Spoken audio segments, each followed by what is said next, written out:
The beat of New York. 103.5 KTU. Hello, Halsey. Hello. Great to see you again. You look adorable. Thank you. I'm so confused by the timeline of everything that's been going on because I saw you on The Voice last night, but you were here in the theater with BTS. Yeah, you fly There's fast. actually two Halseys. There's two Halseys. Yeah. That would explain the hair changes. I wish there was two Halseys sometimes, man. Unfortunately, it's just me. So, how was the theater last night with BTS? It was really awesome. They're like really special, and it was really beautiful to get to actually surprise them. A lot of the times, like, Oh, they didn't know. I didn't get to see it. They had no idea I was coming. Oh my! And I had just missed their show at MetLife, and I'm from New Jersey, so I was devastated. I was like, oh my gosh, like I'm gonna miss you guys play MetLife. Like, I was like, I don't know when the next time I'm gonna see you guys is. We were all like really sad, and I was like, psych. Well, I feel like you're a huge part of what they've been doing lately, Boy with Love and everything, and like I do this whole phenomenon that's going on with BTS is just out of this world, and they must have been so excited. Yeah, it was very special. They're really deserving of everything that's going on. They work really hard, and they care about their fans so much. Wow. And everything that they do is rooted in like just wanting to make great art that inspires people, and seeing that kind of like genuineness in someone is it's really refreshing. I love them for it. So great. And they were also on The Voice finale last night. I loved your performance. The one thing I have to say that stood out to me, all the female. Yeah. There was a female bass player, guitar player, drummer. Did you have a say in that? Like, how did that all come together? Of course. I design all of my performances, all of my videos. Like the video for Nightmare is really exciting because it features up to 200 women. And there's all different types of women and in Cara the video. Delevingne's in it too. Cara's in the video, which is really exciting. Debbie Harry's in the video, which is really cool. But also as exciting is like there was so many just like regular people. There was disabled women, there was older women, there was plus size women, there was Black, Asian, Hispanic, like every type of woman in the video. It was directed by a woman. It was commissioned by a woman, choreographed, production design, styling, everything was all women. There's a lot of representation. Yeah, which is really exciting for me to have like the power and the privilege to get to do that. And I think when it comes down to it, I think I have a responsibility. When you're first starting out, it can be really hard because like you can only really do what you can afford. You know what I mean? Yeah, and I'm sure you also have people that are telling you that this should be your vision, and you don't really get to be the artist and have that creative freedom just yet. It's usually the second album. Yeah, maybe for some people, excuse me, maybe for some people, but for me, I've always been like, I put out my first album before I ever had any kind of songs on the radio. So, for me, it's always really been about the art and the concept and the live show and the experience, the storytelling. The storytelling has always been really important to me.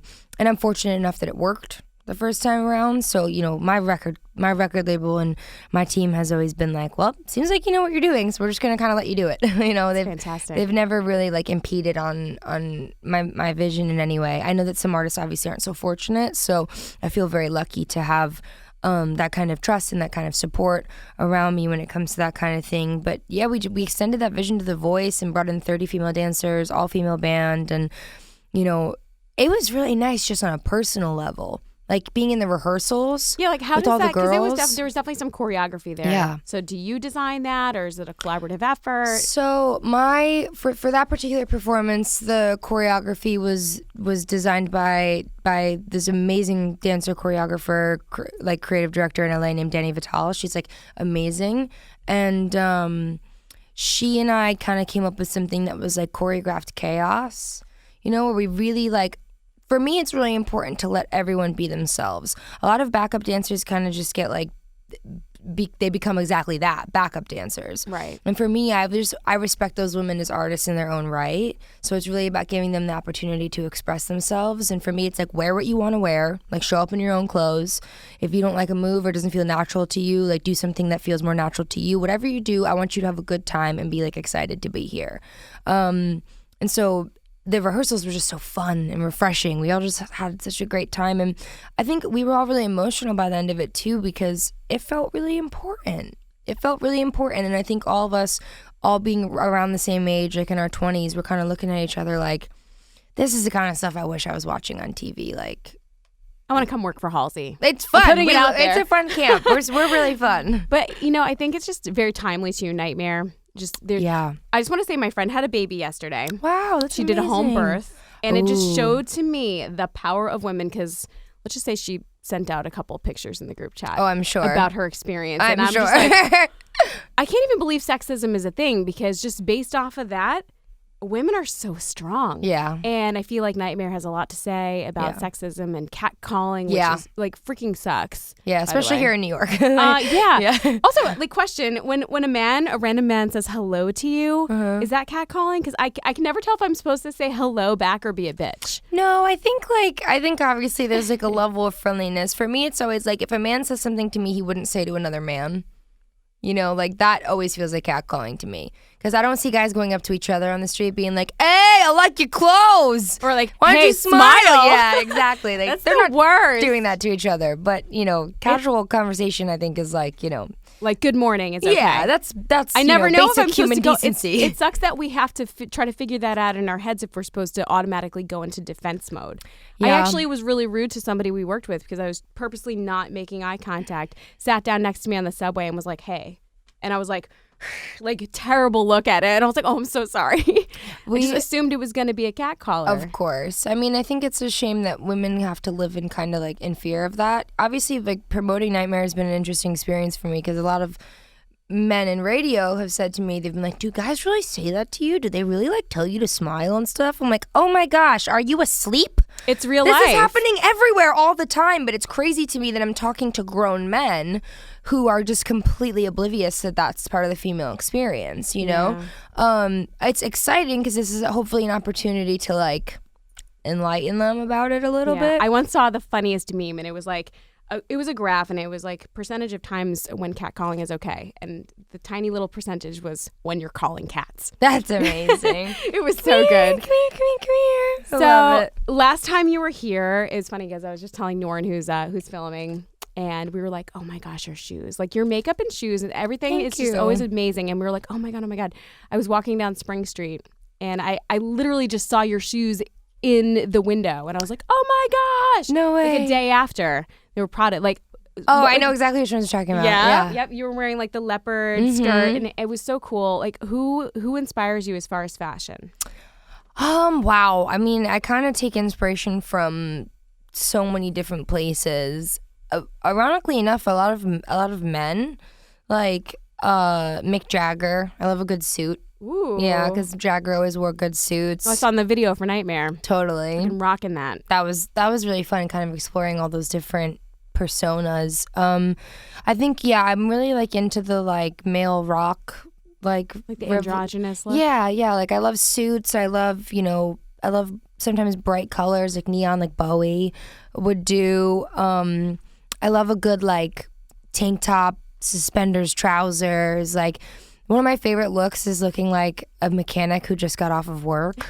That's I just thought of the Come On Eileen video. Literally, we gotta go shopping for sure. I'm super down. I love it. And then as far as like makeup and stuff goes, a lot of the time I do my own makeup. I was just gonna say, I see your post. You talk about, like, I think you're using the Color Pop highlighter, which I got lunch money on, by the way. Doesn't look as good as when you do it. I love that one. I think it's I have an amazing makeup artist, Danica. She's amazing. She's the only person that I let touch my face.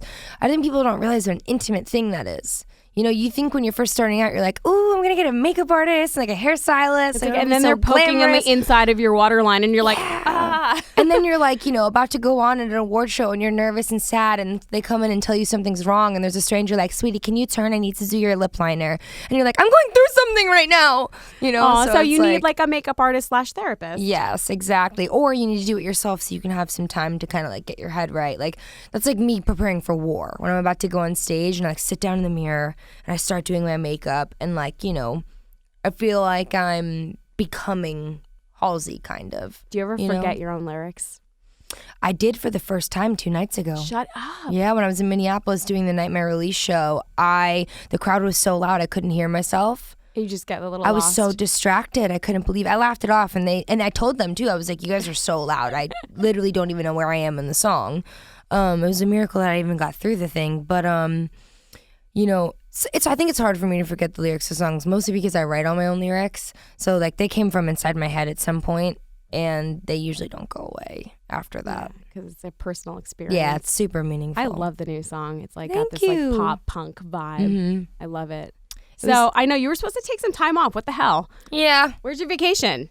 Well, Last time I talked to you, you came out with Without Me, and I'm just like, Yeah. okay, you're supposed to take some time off. you know, Without Me was supposed to be the time that I was off, but I'm actually really glad that I didn't get that time, because through my experience Without Me, I learned a really big lesson about, you know, me as a storyteller and me as a writer. And I think that I'd been telling myself I was a really candid songwriter for a long time, and then I realized that I was maybe hiding behind like these kind of like hyperbolized, grandiose, like making everything seem like a movie. And Without Me was the first time I stripped it down, and it wasn't a movie, it was just a human for a second. It was like, hey, I'm really vulnerable. I love female empowerment records. I love any kind of empowerment record. There's so many songs out there like Without Me that are like, you don't know what you're missing out on. You left me, you'll never get someone like me. But I think there's very few that come from a place of vulnerability. They're usually more like, you know, middle finger in the air. And But that's power in itself. Yeah, to be able put it all out there. Admit, you know, Without Me was me saying, hey, you were taking advantage of me, and I would have let you. I would have kept letting you, because I loved you that much. And I know that that makes me seem weak, but I'm willing to admit that, because that is how much I loved you, you know? And so how many girls can raise their hand and say like, oh my God, I've been there. yeah. Right? A lot I of think that's people- why you're so relatable, because you pretty much say what everybody else is thinking, and people have been in that situation before. Yeah, I think one of the things that I've learned from being a songwriter is everyone is a lot more alike than we realize. You know, I do a meet and greet, and there's like, you know, teenage girls, and there's, you know, couples in their 30s, 40s, and there's like 50-year-old metalhead dudes in like Metallica shirts who are like, I don't know, man, I just like really love your music. Like there's little kids, like it's really special. And, you know, in any given day, I can have so many different types of people tell me they all love the same song, and it makes me think like, wow, you know, this is a universal feeling, a really universal experience. And it's definitely made me like far less judgmental when I meet someone for the first time, because I'm always surprised to hear the song people love the most, you know? Like you'll meet this like suited businessy kind of guy like at some meeting somewhere, and he's like, hey, like my favorite song of yours is Control. And I'm like, what, the weird dark B-side about mental health? That's your favorite song? But you don't know. You don't know what he's going through. Exactly. And that's the thing. That's why you just never know. And I think, honestly, you're probably one of the most diverse artists out there right now. Just because sonically everything's beautiful, and you're so creative, and it's just a vision. But also the fact that you can reach so many people. I feel very fortunate. Yeah. I feel very fortunate for that. I keep wondering if I'm being punked, that at this point in my career I can kind of put out so many different types of songs. Like, you know, we put out Boy With Love, and I'm singing in English, I'm singing in Korean, I'm wearing a pink wig, I'm in Korea, I'm like, it's sparkly, it's fun, it's silly, it's cute. And then Nightmare comes out, and I'm like moshing on the ground in like in a latex outfit, like punching the walls. And everyone's like, cool, we love both. And I'm looking around like, y'all are really gonna let me get away with that? And they're like, if you were an actress, you could be doing comedy, you could be doing totally. so, like drama. Totally. So I want to say, because I love my good old Easter eggs, the video. Okay, so fans think that they have figured out, based upon just like a shot in your video, you're holding up, they're like unscrambling letters, they're looking at numbers, they think they know when an album might be coming out, and they think they know the name of it. So do you care to comment? Have you seen the rumors? I've seen the rumors, and I think my fans are really, really smart. But the one thing I always tell them is nothing is confirmed until I say it's confirmed. But I do put things in places hoping they'll find them. That's all I'll say. Okay. Love a good Easter egg. Yeah. Awesome. I'm so excited. Me Whenever too. whenever the announcement does come, no pressure. I know you're working sooner on than something to later. be perfect. Sooner than later. Sooner than later. Guys, Halsey, thank you so much. Thank you. The beat of New York. 1035 KTU.